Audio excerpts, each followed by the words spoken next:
Ya Pak Handoko, kita lanjutkan Ya. lagi perbincangan kita. Yang menarik sekarang katanya LIPI yang ada di Bogor sedang mengembangkan namanya teknologi pembersih udara. Ini bagaimana Pak? Ya, jadi kami sejak bulan Mei itu kita juga mengembangkan berbagai tipe ya Ya. teknologi untuk membersihkan udara, untuk eliminasi virus, Ya. gitu ya, mungkin menempel di kertas dan sebagainya. Jadi ada yang memakai sinar UVC, ada yang memakai ozon, gitu. Kemudian juga ada yang kalau yang ozon itu menyemprot, gitu ya. Oke, menyemprot Ozon sehingga kalau ada virus, bakteri di situ mati. ozon. Itu Ya. berbeda dengan disinfektan Pak atau sebenarnya sama? Ya, tetapi tidak bahan kimia, itu air. Air. Ya, tetapi ada juga yang menyedot udaranya, kemudian dibersihkan baru dikeluarkan lagi. Baik. Seperti yang di mobil ya, gitu. Jadi kita mengembangkan berbagai tipe teknologi itu untuk berbagai kasus yang kebutuhannya memang berbeda-beda, begitu ya. Misalnya kalau di laboratorium nggak bisa yang disemprot itu, harus yang berbasis pembersih udara misalnya. Atau di ruang rapat begitu ya. Oke. Yang pembersih udara itu cara kerjanya seperti air purifying? Ya, Pak? semacam begitu. Jadi Semacam dia itu. menyedot udara yang ada, dibersihkan baru dikeluarkan lagi begitu. Oke. Ya. Lalu ini kapan Pak rencananya akan diproduksi dan Oh, disebarkan ke masyarakat? ini sudah produksi oleh mitra kami sudah dilisensikan ya, gitu. Karena kalau di LIPI kan semua teknologi itu selalu kami berikan perlindungan kekayaan intelektualnya ya dalam bentuk paten dan sebagainya, dan kemudian itu dilisensikan ke mitra industri ya, gitu. Dengan kata lain sudah aman untuk digunakan masyarakat seperti itu ya Ya, Pak? sudah aman dipakai ya. Dan gitu. kalau masyarakat ingin mendapatkan alat ini, Ya. sekitar berapa sih Pak kalau boleh tahu harganya? Oh, itu macam-macam ya, saya nggak ingat juga ya, karena tergantung ukurannya juga. Ada yang besar sekali kan, ada yang mobile juga, ada yang bisa ditenteng begitu. Gitu. Ya. Memang paling besar sebesar apa Pak kalau? Ini sebesar kulkas gitu. Oh, sebesar kulkas. Iya. Justru ada yang sebesar kulkas ya Pak. Oke. Dan selanjutnya katanya Pak LIPI sedang melakukan studi tatanan sosial hidup baru. Oh ya, Nah, jadi ini sejak bagaimana, Pak? awal pandemi ya, sejak bulan-bulan April bahkan itu kami juga sudah mulai melakukan kajian itu. Jadi pada saat itu kita meneliti, karena kan pandemi ini menimbulkan perubahan behavior ya, perubahan perilaku, perubahan mindset ya kan.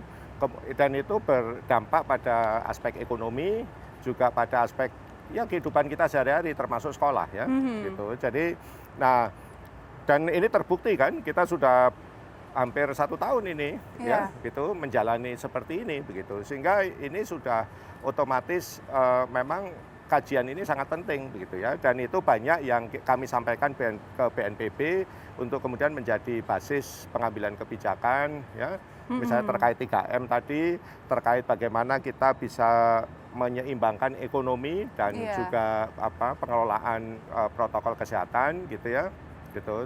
Nah, yang belum ini memang bagaimana sekolah ya. Sekolah gitu. ya. Karena kita tidak bisa juga kan terus-menerus begini ya, begitu. Tapi kita terkait itu kita juga mengembangkan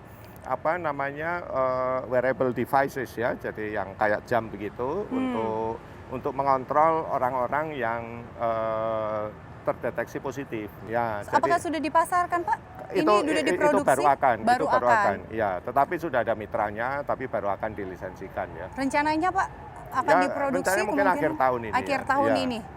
Itu penting karena untuk menjamin bahwa orang-orang yang OTG itu bisa bisa disiplin ya. Itu cara kerjanya, jamnya nanti bakalan menunjukkan seperti apa Pak?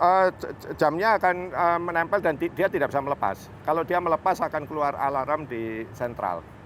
Oh gitu. Ya. Jadi kalau dia OTG nanti dipasangkan jamnya. Betul. Jadi bisa terdetek gitu sehingga ya Pak? dia bisa isolasi mandiri di rumah sebenarnya, tapi tetap terkontrol. Oke. Gitu ya. Jadi orang-orang sekitar pun misalnya ini orangnya membandel padahal udah pakai jam. Nanti dia apakah akan membunyikan alarm di sekitar orangnya atau bagaimana Jadi Pak? itu ada sentralnya. Nanti orang itu kalau dia keluar dari area itu akan bunyi, kemudian dia akan didatangi. Oh ya. Gitu. Jadi karena sekarang kan sudah ada untuk orang lain juga ya Pak? Sudah ada satgas kan di puskesmas terdekat ya. Jadi seperti itu. Gitu. Jadi supaya boleh orang isolasi mandiri di rumah, tetapi harus disiplin kan begitu ya misalnya. Jadi itu kami yakini akan sangat membantu kedisiplinan pelaksanaan itu ya.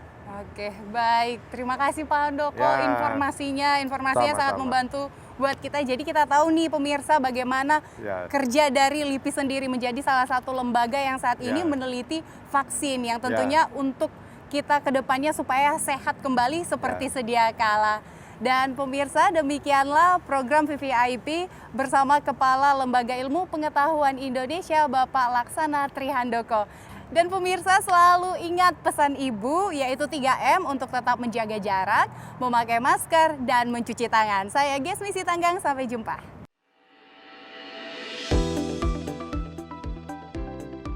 Banyak terjadinya kasus pelanggaran terhadap aturan karantina bagi suspek COVID-19. Teknologi monitoring diperlukan untuk mengawasi gerak suspek COVID-19 agar menekan tingkat penyebaran virus.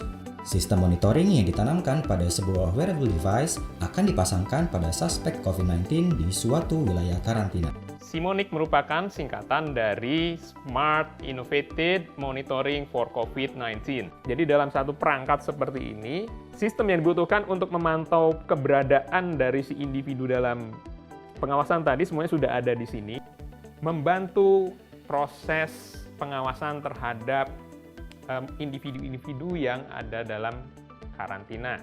Ya, jadi kemanapun saya pergi, saya memakai gelang ini dan kemudian posisi saya bisa tertracking.